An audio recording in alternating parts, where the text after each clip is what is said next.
Turbhe police स्टेशनच्या हद्दीमध्ये काल दिनांक 25/4 रोजी संध्याकाळी 9 वाजताच्या दरम्यान एक तक्रारदार महिलेने तक्रार दिली की त्यांची 12 वर्षाची मुलगी आहे, हिचं कोणीतरी अपहरण केलेलं आहे. त्याप्रमाणे तुर्भे पोलीस स्टेशन येथे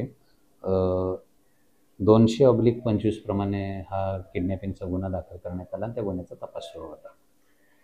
त्या दरम्यान रात्री 11:30 वाजता त्यांच्या नातेवाईकांनाच त्या अ, मुलगी बेशुद्ध अवस्थेत मिळाल्यामुळे त्यांनी ती डी.वाय. पाटील हॉस्पिटल येथे ॲडमिट केली होती. त्यानंतर कळल्यानंतर आमचे पोलीस अधिकाऱ्यांनी त्या ठिकाणी जाऊन पाहिल्याचं डॉक्टरांनी तिला मयत घोषित केले होते.